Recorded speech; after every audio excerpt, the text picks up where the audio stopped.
Next collar Nikhil सा है, इनसे बात करते हैं। हेलो निखिल। हेलो सर, कैसे हैं आप? हाँ जी, हम हेलो। ठीक हैं जी। निखिल जी बताएं। सर, मेरा क्वेश्चन बुद्ध के रिलेटेड है, गौतम बुद्ध के रिलेटेड है। जैसा कि मतलब बहुत सारे यूट्यूब वीडियोस में मैंने देखा कि बोलते हैं कि हम्म गौतम बुद्ध जो है वो भगवान पे बिलीव नहीं करता है, ठीक है। तो इसका क्या हम्म। प्रूफ है कि भगवान पे वो बिलीव नहीं करता है? ऐसा कहीं पे लिखा है क्या? कोई बुक में लिखा है ऐसा? हाँ हाँ बिल्कुल। कलाम कौन? सुत्ते आपने पढ़ा है? नहीं सर, मेरे को बुद्धिज्म के बारे में ज्यादा नॉलेज है नहीं अभी। कलाम हाँ सुद तो आप को एक कलाम, किताब है। नहीं कलाम सुत्ते, देखिए मैं यहाँ से खोल के दिखा देता हूँ, वो आप देख लीजिएगा। आप थोड़ा स्टडी करिएगा, स्टडी भी हम्म। आपको करना पड़ेगा ना, बगैर सर, स्टडी समझ के तो नहीं वैसे आता भी ना, काम। कुछ लोग बोलते हैं कि उसमें मतलब मिलावट हुई है, कि मतलब उनका जो त्रिपिटक है ये सब, उसमें मिलावट हुई, तो समझ नहीं आएगा ना कि कैसे किस तरीके से करना। नहीं नहीं, देखिएगा ऐसा है कि बाद हम्म। में जो चीजें लिखी गई हैं वो हम्म। अपने, देखो हर धर्म के लोगों ने अपने धर्म की महिमा बढ़ जाए या अपने धर्म को थोड़ा मतलब उसकी तरफ, लोग जैसे अंधविश्वासी लोग हैं तो वो किस चीज हम्म। से मतलब अट्रैक्ट होंगे आपके धर्म की तरफ?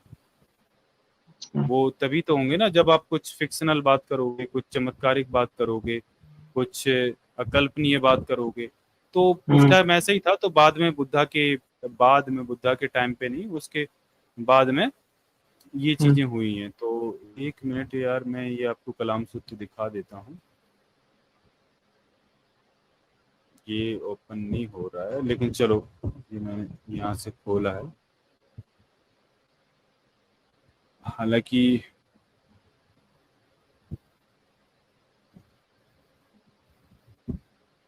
हाँ, ये देखिएगा, ये कलाम सूत्र है।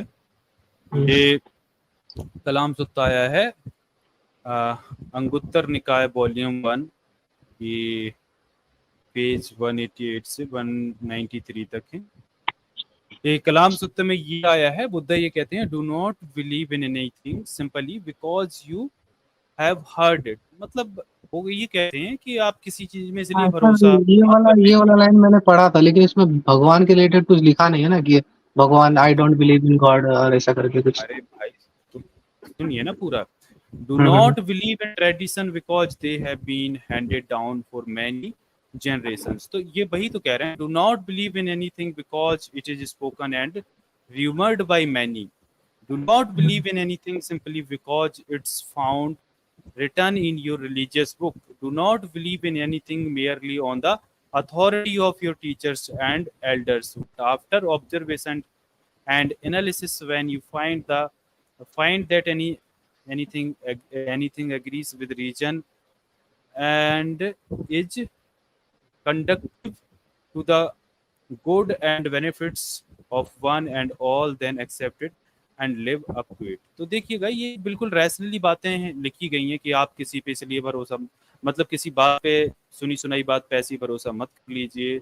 आप किसी जो ट्रेडिशन है, जो प्रथा हैं, उन पर इसलिए भरोसा मत कर लीजिए कि वो जनरेशन टू जनरेशन चली आ रही हैं। आप किसी पे इसलिए, किसी चीज़ पे इसलिए भरोसा मत कर लीजिए क्योंकि वो रूममेट द्वारा फैलाई गई हैं, लोगों द्वारा ये कही गई हैं। आप ये सारी चीजें लिखी तो हैं, और इससे ज्यादा आपको क्या चाहिए? और ये भी लिखा है, देखो, do not believe anything simply because it is found written in your religious book. कोई भी चीज सर ये आप ऐसी मत सर मान ये लीजिए जो कलाम आपके धर्म सूत्र जो ग्रंथों है, में लिखी। ये मतलब गौतम बुद्ध ने खुद अपने हाथों से लिखा था कि उनके किसी मतलब स्टूडेंट ने लिखा है? यार अब ये आप थोड़ा पढ़ लीजिए ना, ये अब मुझे इतना यार बुद्धिज्म के बारे में मुझे नहीं पता, पर ये हम्म। अंगुत्तर निकाय में ये इस आया है। तो आजाद आप जी, मैं इससे बेहतर बता देता हूँ इन्हें, ठीक है। ये इन्हें ये जानना है कि बुद्ध भगवान को मानते थे या नहीं मानते थे, इसके लिए आप वाल्मीकि रामायण में जाइए। और राम हम्म। कह रहे हैं कि जो हाँ, बुद्ध है ये वो बेटर, नास्तिक है और वेद नास्तिक है, विरोधी हाँ, है, ठीक है। वेद विरोधी है, तो राम ने दंडनीय वहां है। पे इस पे पुष्टिकरण करके टिप्पणी लगा दिया कि बुद्ध लोग नास्तिक होते हैं और वेद विरोधी होते हैं, ठीक है। हाँ, तो काफी सारे वेद में तो उनको अवतार बताया गया है, अब विष्णु का। अभी आप राम से पूछिए जाके कहाँ सब, इसमें पर? मैं तो कुछ कर नहीं पाऊंगा। और एक जो एक वेद का नाम पुराणों बोल। में, सुने निखिल शाह जी, पुराणों में जो अवतार बताया गया है बुद्ध का, उसकी माता का नाम भी अलग है, उनके पिता का नाम भी अलग है। और जो पुराणों में जो बुद्ध का अवतार है वो हाथ में झाड़ू पकड़ते हैं। अच्छा, वो अलग है क्या? तो एक्चुअली में उसमें बुद्ध का अपमान ही किया गया है पुराणों में। तो उनका मतलब क्या कहानी है कि मतलब जो झाड़ू पकड़ते हैं उनका मतलब कुछ अलग सा कहानी है क्या? उन्होंने कुछ अलग किया मतलब था? इस पे नहीं, वो स्टोरी हाँ। वही है। मतलब सर देखिए जो मैंने गूगल पे हाँ, देखा तो बुद्धिज्म दिखाते हैं, ठीक है, मतलब गूगल पे सर्च करेंगे ना आप तो आपको वहाँ पर 3 गॉड दिखाएंगे, नाम अभी पता नहीं है, सर्च करके बता सकते हैं। तो वो कौन से गॉड होते हैं? वो 3 डेटीज बताते हैं, 3 डेटीज ऐसा। किसमें? गूगल पर सर्च करेंगे ना तो आपको दिखेगा। हम सर्च करके बताए नाम। मैं अरे समझ नहीं पा रहा किसके हूँ, 3 डिएटिस किसके किस में? बताना कौन है से भाई? रिलीजन में? बुद्धिज्म में 3 गॉड होते हैं। आप सर्च अच्छा, करेंगे ना 3 गूगल पे दिखेगा। बता दीजिए कौन से नहीं तो गॉड हो गए बुद्धिज़्म के बुद्धिज्म तो में? कौन से कई थे सारी बुद्धिज्म? शाखाएँ निकल गई है ना। हाँ, देखिए ये भी अच्छा। है। हम्म। तो जैसे आप अगर आप जैन धर्म आप देखें, या आप हो सकता है कोई गॉड हो उसमें, किसी में तो बुद्धा कोई गॉड मान लिया गया है, तो उसमें आप क्या ही करें बताएं? अब बुद्धा के नाम पे कोई धर्म चला देगा तो उसमें आप बुद्धा क्या करेंगे? हम्म। और एक और हाँ। बड़ी परेशानी है निखिल भाई कि ये जो आप हम्म। प्रश्न पूछ रहे हो ना, इस प्रश्न में ही समस्या है। आपको पहले ये सिद्ध करना पड़ेगा कि बुद्ध के समय कोई भगवान होता था कि नहीं जिसका वो विरोध करें। बताएं भाई, बुद्ध के समय थे आपके ब्रह्मा विष्णु महेश वगैरह? हम्म। वो तो बाद में आया सर, ये सब नहीं कुछ नहीं, हम तो नहीं फिर जब मानते, हम है तो नहीं तो ईश्वर बुद्ध बाद कहाँ से में। विरोध कर देंगे उनका? जो व्यक्ति है ही नहीं उसका हम्म। विरोध बुद्ध कैसे कर देंगे? मतलब आप जो ईश्वर गॉड की बातें कर रहे हैं, जो ब्राह्मणवादी ईश्वर गॉड हैं, ये हम्म। होते ही नहीं थे उस समय। होते तो इनका प्रमाण मिल जाता हमें, अशोक के नहीं, काल तक इनके ही मिल अलग जाता। गॉड है, बुद्धिज्म में अलग 3 गॉड है, उनके अरे बारे में नहीं मेरे है, को। नहीं है भाई, नहीं है, तो ऐसा नहीं अरे है, सर देखिए। रुकिए, हम आपको नाम बताते अरे सर रुकिए। बुद्ध ने किसी भगवान ईश्वर की कल्पना नहीं की, आप बुद्ध की बात कर रहे हैं। बुद्धिज्म अलग बात हो गई और बुद्ध ने क्या कहा ये अलग बात हो गई, ये दो चीजें हो तो गई। बुद्ध बुद्ध, बुद्ध का जो समझ, एक्चुअल एक बात मिनट है वो सुन लीजिए, कहाँ सुन मिलेगा हमको? लीजिए, सुन हाँ सर लीजिए। रुकिए। आप अपने घर में बुद्ध के नाम पे 4 देवी देवता रख लें और कह लें मैं बुद्धिस्ट हूँ, तो भैया वो तो हम्म। आपकी निजी बात हो गई, इससे बुद्ध का क्या लेना देना है? तो ऐसे ही बुद्ध के नाम पर बाद में 2500 सालों में बहुत सारे लोगों ने धंधे किए, बहुत सारे लोगों ने शाखाएं बनाई, और बहुत सारे लोगों ने बुद्धिज्म की तमाम सारी हिस्ट्री में खोलकर बैठ गए। वही ब्राह्मणवादी लोग धंधेबाजी करते रहे, तो वो थोड़ी बुद्धिज्म हो जाएगा सर। बुद्ध ने जो मूल प्रवचन उपदेश दिए, जो मूल शिक्षाएं दी, जो त्रिपिटक के कलाम सूत्र में बताई गई हैं, ठीक, उनकी करेंगे ना, बुद्ध के मूल उपदेशों की बात करेंगे। वहां हमें नहीं दिखता कि कोई देवी देवता की बात की है, तार्किकता की बात की हुई। ठीक, अगर उन्हें देवी तो, देवता चलाने होते तो लिख देते कि भाई इस देवी देवता को मान लेना, उन्होंने नहीं लिखा, बोला भी नहीं, प्रवचन ही नहीं दिया। तो सर अगर कोई बुद्धिज्म को मतलब अपनाएगा, ठीक है, अगर कोई बुद्धिज्म फॉलो करना चाहता है तो वो किस तरीके से करेगा? वो मतलब उसमें कोई गॉड ही नहीं है तो वो किसी को मानेगा ही नहीं। बुद्धिज्म फॉलो करोगे, बहुत बढ़िया। अब आपको लेके चलते हैं नवयान बुद्धिज्म की ओर। आजाद भाई 22 प्रतिज्ञाएं पढ़वाओ यार, बहुत दिन हो गए आज। चलो, चलो। अब हम बताते हैं आपको कि बुद्धिज्म को फॉलो कैसे करना है। ये आपने बहुत अच्छा प्रश्न किया, आज इस चीज का जवाब मिल ही जाना चाहिए। देखिए बुद्धिज्म कैसे फॉलो होता है, बस आपको सामने अभी लोड ही हो रहा है, और ये चीजें हमें फॉलो करनी है, और हम लोग यही कर रहे हैं, बिल्कुल देख लीजिए। क्योंकि हम भी बहुत टाइम से कंफ्यूज थे, आप लोग का अरे लाइव ज्वाइन आज आपका करना था। कंफ्यूजन खत्म ही कर देंगे निखिल भाई। देखिए आपको 22 प्रतिज्ञाएं कर दी चलिए जिसने, ये उसका आप जीवन खुद ही सुधर गया। पढ़िए। हाँ, नवयान ये स्क्रीन छोटा देखिए, मैं दिखाई दे रहा बाबा है सर। साहब स्क्रीन बड़ा कर देता हूँ, डोंट वरी। चलो चलो, ये पढ़ो बाबा साहब की 22 प्रतिज्ञाएं। यहाँ से पहली प्रतिज्ञा से पढ़ना शुरू करो, आप खुद ही पढ़ो। मैं मतलब ब्रह्मा विष्णु बताएं। और शिव में कोई आस्था नहीं रखूंगा और ना ही मैं उनकी पूजा करूंगा। मैं राम और कृष्ण जो ईश्वर के अवतार माने जाते हैं उसे मैं मैं कोई उसमें कोई आस्था नहीं रखूंगा और ना ही उनकी पूजा करूंगा। हाँ, मैं एक मिनट। पार्वती। हम्म। आपको जहां पर आपत्ति लगे कि हाँ इस लाइन में मुझे कुछ आपत्ति है, तो आप मतलब बता भी सकते हैं ना। आप ये भी यहाँ पर कंफर्म करते चलिए, इन 2 लाइन आपने पढ़ी, 2 प्रतिज्ञाएं, इनमें कोई दिक्कत आपको लगती है? नहीं नहीं नहीं जो सर, हम रैशनल मानते ही नहीं, हम इन जो सब में रैशनल मानते ही नहीं, बस मेरे को बुद्ध के बारे में नहीं नहीं, जानना जो था। रैशनल, हाँ जो रैशनैलिटी के खिलाफ जाए, हाँ वही वही आएंगी ना। आप आगे चलिए, आगे चलिए। हाँ। हाँ मैं पार्वती और गणपति तथा हिंदू धर्म के अन्य किसी भी देवी देवताओं में आस्था नहीं रखूंगा और ना ही उनमें कोई पूजा करूंगा, उनकी कोई पूजा दिक्कत? करूंगा। मैं इस पर नहीं नहीं कोई दिक्कत नहीं। हाँ आगे। मैं ईश्वर के अवतार में विश्वास नहीं करता हूँ। मैं कोई यह नहीं दिक्कत? मानता हूँ कि कभी ये नहीं मानूंगा कि भगवान बुद्ध विष्णु के अवतार थे। मैं इसे पागलपन और झूठ प्रकार प्रसार मानता हूँ।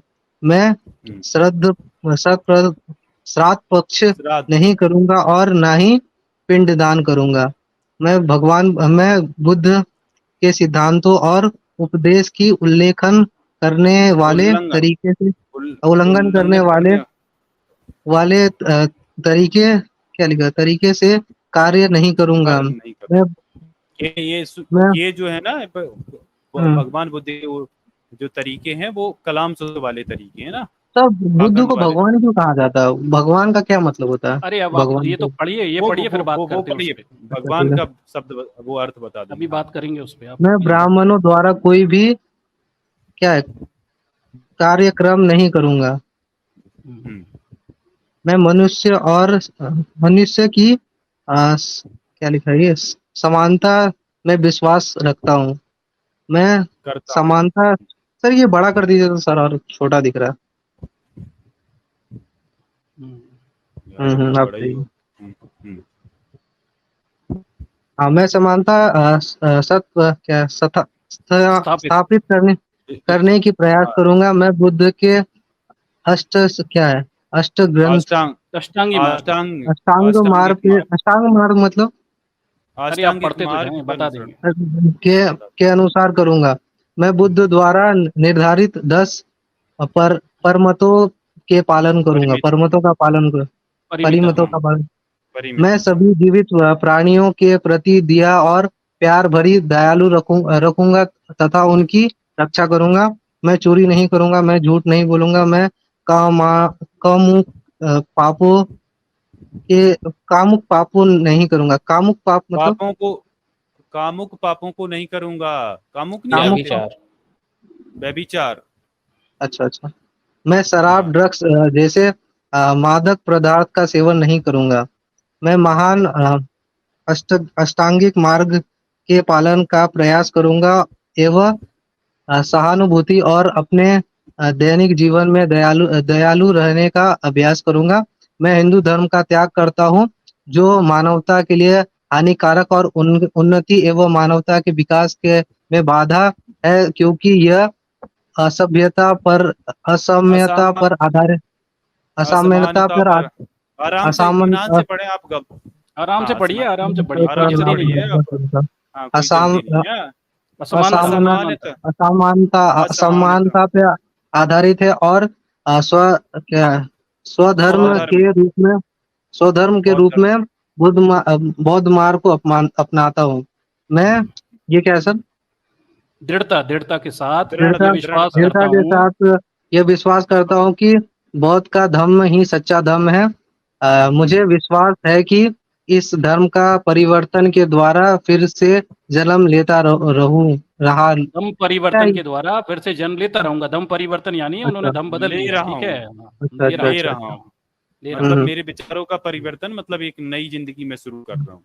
हम्म ये बात मैं गंभीरता एवं दृढ़ता के साथ दृढ़ता हम्म, दृढ़ता के साथ घोषित करता हूँ कि मैं इस इसके धर्म परिवर्तन के बाद अपने जीवन का बुद्ध के सिद्धांतों व शिक्षाओं एवं उनके धर्म के अनुसार मार्गदर्शन करूंगा। मार्गदर्शन कर रहा हूँ जी। हम्म तो पढ़ लिया चलिए आपने। भाई, तो अब आपकी बौद्ध धर्म दीक्षा पूरी हो चुकी है, ठीक है। हम्म। और अब आज से आप नव बौद्ध ध्यान में शामिल हो गए हैं। अब आप बताइए आपकी समस्याएं क्या हैं, बताएं। समस्या कोई ये है कि परेशानी अगर आगे? इसमें मान लिया जाए तो फिर मतलब इसके बारे में कुछ पता ही नहीं ना इस धर्म के बारे में नहीं, कि क्या पता करना है आपको? इनके टेम्पल में जाएंगे तो किस तरीके से मतलब मत जाइए गौतम ना बुद्ध टेम्पल। क्या इनके अरे करेंगे टेम्पल नहीं जरूरत ही टेम्पल जाना। में नहीं है ना, जाकर? टेम्पल में जाने की जरूरत नहीं है ना, बाध्यता ही नहीं है ना, यहाँ पे तो किसी चीज की बाध्यता नहीं है। जो मानना है मानो, जो आपको तार्किक लगे वो मान अब लीजिए। सपोज करिए सर हम अपने बच्चों को बुद्धिस्ट बनाएंगे तो उनको सिखाना तो पड़ेगा ना कि बुद्ध के टेम्पल पे जाने के बाद क्या करना चाहिए क्या नहीं करना चाहिए कुछ नहीं किस करना तरीके चाहिए से सर, करना है। बुद्ध ने बोला ही नहीं है ना कुछ करने के लिए, आप तार्किकता। बुद्धिस्ट टेम्पल में गए हैं निखिल शाह जी हाँ कभी? गए सर। तो वहां पर आप ये भी देखेंगे चले। कि जनरली जो पूजा होती है वो खुद ही हम्म, जाके लोग करते हैं। वहां कोई पुजारी जनरली बैठा नहीं रहता है। नहीं आपने नहीं नोटिस कोई नहीं किया है था ये? कोई नहीं था वहाँ। तो उससे क्या आपको सीख मिलती है? उससे आपको सीख यही मिलती है ना कि आप अपने हिसाब से अपने रास्ते में चल सकते हैं। आपको कोई तो कर्म कांड उसमें जो बताने के लिए प्रेयर वहां भी कोई बैठा ही रहता नहीं है है। और जो प्रेयर फ्लैग ये सब रहता है उसका क्या है मतलब। मत करें ना, मत करें ना, कोई जरूरत ही नहीं है इन सब चीजों की। चलिए इनको और सर न्यूटन जी भगवान जो भगवान का अर्थ ये पूछ रहे थे ना, तो पाली में भगवान का अर्थ क्या होता है वो भी आपको दिखा देता हूँ। तो देखिए, जो हिंदी में जो भगवान का अर्थ आज लगाया जाता है कि सर्वशक्तिमान, सृष्टि रचयिता है, क्रिएटर से, देखिए पाली में उसका मतलब अलग है। पाली का भगवान का भगवतम 2 शब्दों से बना है, ठीक है। भग प्लस वान। पाली में भग मायने होता है भंग करना, तोड़ना, भाग करना, उपलब्धि को बांटना आदि, और वान का अर्थ होता है धारण करना, तृष्णा आदि। यानी जो तृष्णाओं को भंग कर दिया हो वह भगवान, यानी जिसने अपनी इच्छाओं को, तृष्णाओं को, काम, व्यभिचार, लोभ, ये इस तरीके की जो चीजों को नष्ट कर दिया है ना, भंग कर दिया है, उसके लिए ये भगवान शब्द यूज होता था। तो इसलिए इन सारी चीजों से जो बुद्धा परे थे, इसलिए उनके लिए भगवान शब्द का इस्तेमाल किया जाता था। ये एक तरीके की उपाधि थी, तो वो उपाधि उनको दी जाती थी जो इन सारी तृष्णाओं से, इन सारी जो मोह माया से, वो चीजों से वो तो बाहर उनको निकल निर्वाणा सकते थे, कहते हैं ना, जो लोग मतलब दूर हो जाते हैं इनके। निर्वाणा फिर का क्या मतलब होता है? अरे यार, मॉरल सर इनको निर्वाणा का अर्थ समझा दीजिए। देखिए, भगवान मतलब अपनी भग यानी इच्छा, त्यागना, वान यानी इच्छाएं, इच्छाएं जिसने त्याग दी अपनी सभी किस्म की, वो उसे भगवान की दर्जा दे दिया, यहाँ पे भगवान कह दिया। बाद में ब्राह्मणवादियों ने इसी शब्द को अपने काल्पनिक देवी देवताओं के लिए इस्तेमाल करना शुरू कर दिया, क्योंकि ये लोक प्रचलन में पहले से था। तमाम बुद्धिस्ट लोग, बौद्ध भिक्षु, तमाम सारे लोग इस तरह से भगवान शब्द इस्तेमाल करते थे। तो इन्होंने भी अपने काल्पनिक देवी देवताओं को भगवान कहना शुरू कर दिया, ठीक, क्योंकि वो पहले से चला आ रहा था। तो ये सारा इन्होंने बुद्धिज्म से चुराया, उठाया और उसे आगे बढ़ा दिया। निर्वाण की बात अलग हो गई। निर्वाण यानी नथिंगनेस, परम शून्य की स्थिति, इच्छाओं के विहीनता की स्थिति, ठीक है, निर्वाण। और वास्तव में निर्वाण शब्द का मतलब दिए का बुझ जाना, कुछ ना रहना, ठीक। तो जीते जी निर्वाण प्राप्त होता है, मरना नहीं पड़ता निर्वाण प्राप्ति के लिए। हाँ देखिए, और ये यहाँ पर अब आया भी है ना, भाग्य मोहितो भगवा, और ये भाग्य मानोती भगवा, भाग्य क्लेशोती भगवा, भगवानम अंत करोती भगवा, माँ भाग्य कंडकोती भगवा। यानी जिसने मोह भंग कर लिया, अभिमान नष्ट कर लिया, क्लेश भग्न कर लिया, भाव संस्कारों का अंत कर लिया, कंटक भग्न कर लिया, उसे भगवान कहा गया है। तो ये सारी चीजें आपको समझ आ गई होंगी। लेकिन देखिएगा, जो नवयान, ये सारी चीजें जो बता रहे हैं, ये बाबा साहब का जो बुद्धिज्म दिया है नवयान, ये उसकी चीजें हैं। लेकिन आप देखोगे कि जो बुद्धिज्म की अनेक शाखाएं हैं, तो भाई वहां पर तो कूट कूट के भी आपको पाखंड मिल जाएंगे ना। तो ये मत समझ लीजिएगा कि लामाइज्म जैसे होता है, उसमें भी बहुत है ना। देखिए, जो इंडिया में जो बुद्धिज्म चलता है वो बाबा साहब वाला बुद्धिज्म चलता है ना, जो नवयान जिसको कहते हैं, जिसमें बाबा साहब की 22 प्रतिज्ञाओं पर आधारित है। लेकिन भाई दुनिया के अंदर और भी जगह है वहां पर, या जो दूसरी शाखाओं के लोग हैं वो पाखंडों को मानते हैं। तो हम लोग देखिए किसी भी तरीके के पाखंडों को सपोर्ट नहीं करते हैं, चाहे वो किसी के भी नाम पे फैलाए जा रहे हो। तो जो पाखंड की बात करता है, ऐसे लोगों को मैं नहीं मानता, और ऐसे लोगों की बातों को खारिज भी करता हूँ यहाँ पर, चाहे कोई भी हूँ। तो अच्छा, इनके लिए एक कमेंट है एक्स साइबर स्कार का, अगर आप कहें तो मैं दिखा देता हूँ। जिलाइए। ये देखिए, भारत में ज़्यादातर बुद्धिस्ट बाबा साहब अम्बेडकर के दिए गए बुद्धिज़्म को फॉलो करते हैं। अंधविश्वास और भेदभाव करने का कोई सवाल नहीं बनता। बुद्धिस्ट बनो या नहीं, लेकिन बाबा साहब के विचारों को फॉलो जरूर करना। तो ये जो आखिरी लाइन है ना, ये बड़ी इंपॉर्टेंट है। बहुत बढ़िया बात। सर एक और कमेंट हम कहीं पढ़े थे जहाँ पर बोलते हैं कि बाबा साहिब अगर इतने ही ज्ञानी होते तो जो प्राइम मिनिस्टर बनते या फिर नेता बनते, उनके लिए कोई क्वालिफिकेशन क्यों नहीं रखा था उन्होंने, अगर इतने ही मतलब होते हैं। इसका क्या जवाब है आपके पास? प्राइम मिनिस्टर और इसके लिए क्वालिफिकेशन नहीं रखा सर। लोकतंत्र, आप ये जो शैक्षणिक योग्यताएं होती हैं एक अलग चीज होती है। लोकतंत्र में लोकप्रियता मायने लगती है, जनता आपको कितना पसंद करती है। लोकतंत्र व्यक्तिगत योग्यता पे नहीं चलता, जन लोकप्रियता पे चलता है। इसलिए नेताओं का हम क्या करते हैं, वोट के जरिए चुनाव करते हैं। परीक्षा पास करवा कर नेता नहीं बनाते प्रधानमंत्री का। उस पर समझ में आया? अब पढ़ा लिखा ही नहीं है तो अब सर देखिए, कोई पढ़ा लिखा नहीं है, ठीक है, अब नाम नहीं लिखे, कोई बंदा पढ़ा लिखा नहीं है, कोई फर्क नहीं पड़ता, कोई फर्क नहीं पड़ता। पढ़ा तो वो कैसे चलाएगा, वो देश को कैसे चलाएगा? आप बात समझ नहीं रहे। लोकतंत्र में रिप्रेजेंटेशन, प्रतिनिधित्व बड़ा महत्वपूर्ण होता है। लोकप्रियता, जो झूठ बोलेगा तो लोगों को झूठ ज्यादा पसंद है। आप अलग बात कर रहे हो। झूठ तो पढ़ा लिखा व्यक्ति भी बोल देगा सर, झूठ तो पढ़ा लिखा व्यक्ति भी बोल देगा। लोकतंत्र की अवधारणा जन सहयोग से बनी हुई सरकार, जिसमें समाज के सभी वर्गों का बराबरी से सहभागिता हो और सहमति हो। इसलिए लोकतंत्र के नेताओं का चयन हम वोट के जरिए करते हैं। योग्यता के ऐसा नहीं होता ज्यादा नंबर वाला आया उसे हमने प्रधानमंत्री बना दिया, जिसकी ज्यादा पीएचडी डिग्री कर ली उसे प्रधानमंत्री बना दिया। लोकतंत्र इस पे नहीं टिका हुआ है। लोकतंत्र को समझिए, लोकतंत्र की भावना को समझिए। लोकतंत्र में सभी की सहभागिता से चलने वाला तंत्र, ये प्रमुख विचार है। इसलिए हम नेताओं का चयन करते हैं वोट के जरिए, ना कि परीक्षा के जरिए उन्हें क्वालिफाई करवाते हैं। और ना ही राजतंत्र है या तलवार के दम पर जिसमें योग्यता होती थी वो सत्ता हथिया लेता था। लोकतंत्र में सभी के लिए जगह। ठीक, बिल्कुल। यह है लोकतंत्र की मूल विचार। और बात ये भी है निखिल शाह जी, अगर प्रधानमंत्री पढ़ा लिखा भी नहीं है लेकिन तो भी कोई फर्क नहीं पड़ता, वो होता है उसके खुद के विचारों के ऊपर कि उसके विचार कैसे हैं, वो जनता का, इस देश का भला चाहता है कि नहीं, वो बेईमान है, ईमानदार है। मान लो कोई ईमानदार व्यक्ति अनपढ़ भी हो सकता है और पढ़ा लिखा भी हो सकता है, और हो सकता है कि कितना भी पढ़ा लिखा हो वो और ज्यादा बेईमान निकल जाए, तो इससे ये कोई फर्क नहीं पड़ता है। बाकी आप ये भी देखिएगा कि जो प्रधानमंत्री बन जाता है तो उसके लिए पूरा सिस्टम खड़ा है ना, उसके जो भी चीजें हो रही हैं। आपको क्या लगता है कि जो इतना बड़ा देश है वो क्या सारी चीजें प्रधानमंत्री करता है? तो देखिए वो पूरा सिस्टम होता है, वो काम करता है ना। तो मेन बात होती है उसकी ईमानदारी पर। अगर मान लो प्रधानमंत्री ईमानदार हुआ तो ये देश की तरक्की होने लग जाएगी, और मान लो वो बेईमान हुआ तो फिर भाई वो पूरे सिस्टम को करप्ट कर लेगा, वो पावर में पहुंच गया। तो अगर वो कम पढ़ा लिखा है या ज्यादा पढ़ा लिखा है, इससे फर्क ही नहीं पड़ता है। तो निखिल शाह जी, इसलिए लोकतंत्र में रिप्रेजेंटेशन मैटर करता है, ना कि लोकतंत्र में आजाद जी ये भी है। देखिए, एक व्यक्ति का कोई मायने नहीं है ना यहाँ पे। प्रधानमंत्री आपके लिए लग रहा होगा, पर वो बंधा हुआ है संसद से, जनप्रतिनिधियों से, अपनी परिषद से। तो यहाँ व्यक्ति विशेष का महत्व नहीं होता लोकतंत्र में। लोकतंत्र में सामूहिक, हम सब मिलकर तंत्र चलाते हैं हमारे प्रतिनिधियों के माध्यम से। लोकतंत्र में विचार, एक व्यक्ति अपनी योग्यताओं के दम पर लोकतंत्र के संचालन नहीं करते, फिर वो तानाशाही कहने लगती है। आज लोग यही कह रहे हैं कि तानाशाही चल रही है भैया, एक व्यक्ति सभी शक्तियों को हथिया के बैठा हुआ है। ये नहीं होना चाहिए। तो लोकतंत्र की मूल विचारधारा सभी की परस्पर सहभागिता, और एक व्यक्ति की योग्यता नहीं, सब लोग मिलकर इस देश को आगे बढ़ाएंगे। जो कमजोर हैं, अशिक्षित हैं, उन्हें भी इस तंत्र संचालन में हम भागीदारी देंगे। यही लोकतंत्र है। नहीं तो ऐसे तो आप ये कह दोगे जो कम पढ़ा लिखा है वो दूर भाग जाए, तो फिर काहे का लोकतंत्र रह जाएगा साहब। ये तो विशेषीकृत तंत्र हो जाएगा जब पढ़े लिखों का तंत्र बन जाएगा। तो लोकतंत्र में कम पढ़ाई लिखाई, योग्यता व्योग्यता ये सब अपनी जगह है। जन सहभागिता, सभी की तंत्र से व्यवस्था चलाना, ये मूल विचार है। ठीक, और एक व्यक्ति की योग्यता लोकतंत्र पे कोई मायने नहीं रखती, चाहे वो पढ़ा लिखा कितना भी क्यों ना हो, सब लोग मिलकर व्यवस्था चलाते हैं। यही मूल विचार लोकतंत्र में होता है, और यही हो रहा है। जी जी आजाद जी।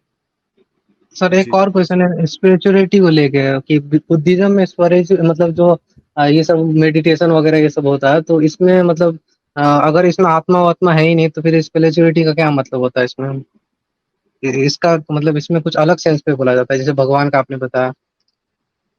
स्पिरिचुअलिटी आप समझते क्या है? न्यूटन जी पूछिए इनसे, स्पिरिचुअलिटी का मतलब पूछ लीजिए थोड़ा, फिर अपन भाई भगवान तक ले जाएंगे। आत्मा परमात्मा यही होता है मतलब इसमें, अगर हिंदुइज्म में देखा जाए तो। नहीं नहीं नहीं नहीं, कोई ऐसा स्पिरिचुअल नहीं। बन रहा है तो वो भगवान वगैरह, उसमें भगवान बिलीव करेगा, आत्मा में बिलीव करेगा।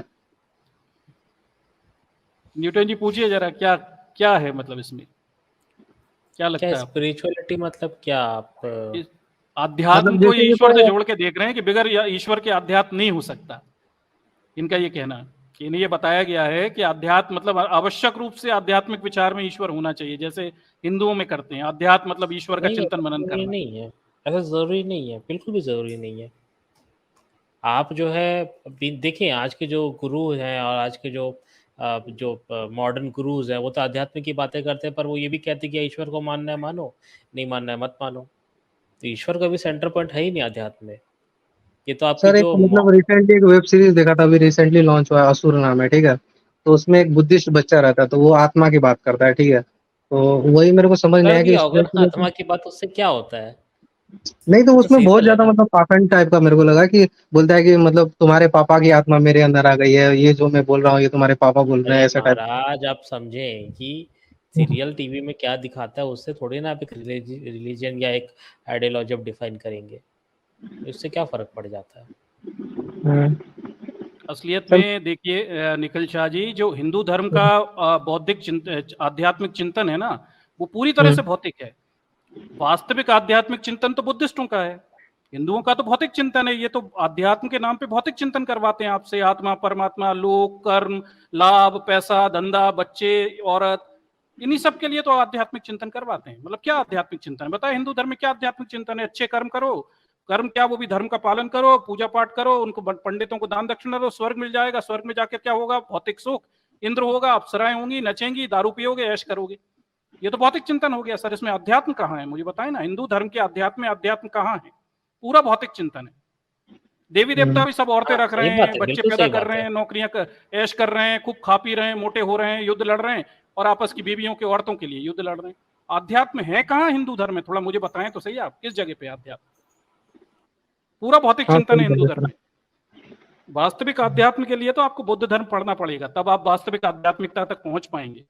प्राणी मार, ईश्वर, इंसान के जीवन को बेहतर कैसे बनाया जाए, कैसे इंसान अच्छे से जीवन जिए, शांति से रहें, ये बौद्ध धर्म के भौतिक चिंतन में आपको दिखाई देगा, जो कि दिखता निरीश्वरवादी है, पर उसमें घोर आध्यात्म में इंसानों के जीवन को बेहतर बनाने की बात की गई। सर जैसे कि देखिए एक बात है कि जैसे कि मतलब कोई भी हिंदू है, ठीक है, तो वो बोलेगा कि कोई प्रूफ है जिसमें गौतम बुद्ध ने ऐसा बोला है कि भगवान है ही नहीं, मतलब ऐसा कुछ कहीं लिखा है उन्होंने, या फिर क्योंकि जब तक लिखा नहीं मिलेगा तब तक हम कैसे प्रूफ करेंगे? आप खुद हाँ बताइए। हाँ, उसे वाल्मीकि रामायण में रामचंद्र जी जो कह रहे हैं वो पढ़वा दिया करो। हाँ हिंदू कहेगा नहीं तो तो वाल्मीकि नहीं नहीं, सर वो हिंदू फिर ये राम तो की बात मानेगा वाल्मीकि कि की नहीं? बात है ना। हाँ तो नहीं राम नहीं, की बात मानेगा, लेकिन बुद्ध का मतलब बुद्ध ने ऐसा बोला है भगवान ने, ये अरे मतलब प्रूफ भगवान करना होते ही दिक्कत है। नहीं थे ना। अरे बुद्ध स्वयं भग यानी त्यागना, वान यानी इच्छाएं, हम्म, इच्छाएं त्यागने वाला व्यक्ति भगवान होता है। ठीक है, और आपके मॉरल भगवान की टीचर जी, बात ही नहीं है। इसमें एक हाँ बात ये भी है कि नास्तिक और आस्तिक जो शब्द है ना, ये सामने वाले व्यक्ति आपको कहते हैं, है बिल्कुल। ना? तो जिस हिंदू हिंदू अगर आप हिंदू धर्म ग्रंथ पढ़ें तो उसमें जो बुद्धिस्ट है या बुद्ध है, उनको नास्तिक ही कहा गया है। तो नास्तिक कौन कह रहा है? मतलब आप सामने वाले को नास्तिक या आस्तिक कहते हैं, कोई खुद को नास्तिक या आस्तिक नहीं कहता है। आप समझ पा रहे हैं इस चीज़ को? है सर ना? तो समझ में आ आप रहा हिंदू स्क्रिप्चर्स में आप देखें तो मनुस्मृति का 733 733 चैप्टर नंबर 7 का 33वें नंबर श्लोक का मेधातिथि भाष्य में साफ-साफ लिखा हुआ है कि जो तर्क होता है वो बुद्धिस्टों की तरह नहीं होना चाहिए, क्योंकि वो बहुत ही स्वतंत्र चिंतन वाले होते हैं, वो नास्तिक होते हैं। और आपका जो रामायण में भी बात आ जाती है। तो है। एक्चुअली में हिंदू धर्म ग्रंथों में ही जो बुद्धिस्ट है उनको नास्तिक कहा गया है, और नास्तिक का अर्थ होता है जो ईश्वर पे भरोसा ना करे। तो सामने वाले लोग आपको कहते हैं। जी मॉल टीचर जी, आप कंटिन्यू करें। बिल्कुल बिल्कुल सर निखिल चाहिए। और बुद्ध के समय आपके ईश्वर थे ही नहीं ना, तो वो आपके ईश्वरों को नकारेंगे कैसे? ये भी तो परेशानी है। आप ही नहीं थे, आपके ब्राह्मणवाद ही नहीं था ना। आप ये चाहते हैं कि कहीं ये लिखा मिल जाए कि बौद्ध ग्रंथों में बुद्ध ने कभी ईश्वर को नकारा। अब समस्या ये है कि बुद्ध के समय आपके काल्पनिक देवी देवता वहां पे थे ही नहीं ना, उपस्थित ही नहीं थे, तो फिर कैसे नकारेंगे बुद्ध? मतलब बुद्ध को क्या आगे का बोल के जाना चाहिए था क्या? क्या करवाना चाहते? और बुद्ध धर्म में अगर नकारना है तो फिर आप, जब आपके ब्राह्मणवाद आ गया तब बौद्ध साहित्य को पढ़ लीजिए, जम के खाल खींची गई है ब्राह्मणवाद की बौद्ध साहित्य में। फिर आ जाइए आप आगे की तरफ, तब आपको मिल जाएगा कि ऐसा सर नहीं कि ब्राह्मणवाद। ये जो भगवान है ये तो मतलब आदिवासी भी तो मतलब पूजा कर देते हैं, मतलब भगवान का, उनका खुद का भगवान, तो इनके बारे में गौतम बुद्ध अरे ने क्यों यार नहीं बोला? निखिल साहब, इतना गुमराह, इतना कंफ्यूज कर रहे हो यार। मतलब कौन क्या करता था? आप ये बताइए, आप भगवान को मानते हैं? नहीं मानते सर, हम कब का छोड़ चुके बस हैं, बात, क्या लेकिन परेशानी है? बात खत्म हो छोड़ गई। नहीं दे, आपको फिर क्या दिक्कत है? बुद्धिज्म के कौन बारे दूसरों में से प्रमाण जानना नहीं था चाहिए इसलिए आए थे। यार? यहाँ पर दुनिया में आप। 5,000 से ज्यादा धर्म है, लगभग 5,000 धर्म है। अलग अलग हाँ कल्पनाएं हैं लोगों की, अलग अलग तरीके के भगवान को मानते हैं, और वो ये भी मानते हैं कि जो उनका भगवान है वही सही है, बाकी की जो 5,000 4,999 धर्म है उनके भगवान गलत हैं। तो यार ये तो, इससे क्या फर्क पड़ जाता है? सर अगर देखिए, भगवान मतलब होगा देखिए तो कोई एक ही बंदा तरीके अगर के भगवान नास्तिक बनता है होते ना हैं, तो इसमें उसको गलत। सोसाइटी एक्सेप्ट नहीं करता है। मेन दिक्कत ये है कि एक्सेप्ट नहीं अरे करता, तो मत तो बनो, उनको आपको समझाने मत के लिए कोई तर्क होना अगर चाहिए। आपको अरे आपको दिक्कत बिल्कुल है तो करते मत हैं। बनो यार। आपको आपको कोई नहीं यार नहीं फोर्स थोड़ी। मेरे को दिक्कत नहीं है सर, दिक्कत है सोसाइटी को, सोसाइटी नहीं एक्सेप्ट करता है। निखिल शाह जी सोसाइटी देखिए, मैं नहीं नहीं, ये सुनिए समझ। सुनिए, मैं ऐसा आपको तो एक बहुत मेरे अच्छी साथ तो बात ऐसा कुछ बताता हूँ नहीं निखिल हुआ है। शाह जी। अगर हाँ आप समाज में उपयोगी हैं तो नास्तिक ही नहीं, आप कुछ भी हो जाएं समाज आपको एक्सेप्ट कर लेगा। और अगर आपने हम्म। समाज गैर उपयोगी हैं तो कितने आस्तिक बन के घूम रहे हैं, चप्पलें चटकाते हुए, भीख मांगते हुए, समाज उन्हें पूछता भी नहीं है, मंदिरों के बाहर भीख मांगते रहते हैं, कोई नहीं पूछता समाज उन्हें, वो सब आस्तिक लोग ही हैं। और जो नास्तिक हो तो वो नेहरू भी क्यों ना हो, लेकिन लोग उसे प्रधानमंत्री तक बना देते हैं। मुद्दा उपयोगिता का है। जिस दिन आप पढ़ लिख कर कलेक्टर, एसपी, मंत्री, संतरी बन जाओगे, भले ही आप नास्तिक क्यों ना हो, समाज जूते चाटेगा आपके। और आप कितने भी आस्तिक हो, मंदिर के आगे भीख मांगते रहो, कोई नहीं पूछने आएगा आपको। तो मुद्दा और नास्तिक फैमिली का क्या, फैमिली भी तो एक्सेप्ट नहीं करती है फैमिली ना। भी आपको तभी स्वीकारेगी, आस्तिक कितने ही बने रहो नौकरी नहीं मिली, पैसा नहीं मिला, पैसा नहीं कमाए, माँ बाप गाली बकेंगे, भाई बहन जूते मारेंगे, अड़ोसी पड़ोसी भी आपको मक्कार निठल्ला बोलेंगे, कितने भी धर्म करते रहो। लेकिन अगर पैसा कमा लिया, कलेक्टर एसपी बन गए, आईटी कर ली, विदेश चले गए, इंजीनियर बन गए, करोड़ों के डॉलर के पैकेज हो गए, तो फिर ये सब लोग जूते चाटेंगे आपके, बोलेंगे बहुत बढ़िया, नास्तिकता भी अच्छी है भैया। तो मुद्दा नास्तिकता आस्तिकता का नहीं है, व्यक्ति के ज्ञान, उपयोगिता और समाज में महत्व का है। और घर वाले भी खूब पैसा कमाओगे तो उन्हें कोई मतलब नहीं रहेगा आपकी नास्तिकता आस्तिकता से, चाहे मानो ना मानो, नोट से आपके मुंह भरते रहोगे घर में तो सब स्वीकार लेंगे। ये समाज की एक कटु सच्चाई है। हाँ, आपको राजनीति करनी हो, तब आप वोट लेने हो तो फिर आप चिंता कर लो कि भाई नास्तिक बनकर मांगोगे तो वोट नहीं मिलेंगे, वो एक अलग बात है, ठीक, ये अलग मुद्दा है। और जो धर्म का धंधा कर रहे हैं वो धर्म की बातें करेंगे, सीधी बात है। हम विज्ञानवादी लोग हैं, हम विज्ञान की बात करेंगे। आप समाज में उपयोगी हो जाएं, पैसा कमाने लगे, अच्छा अमीर हो जाएं, कलेक्टर एसपी बन जाएं, कुछ नहीं फर्क पड़ेगा सर नास्तिक आस्तिक होने से। निजी विचार हैं, कोई कुछ नहीं कहेगा आपसे।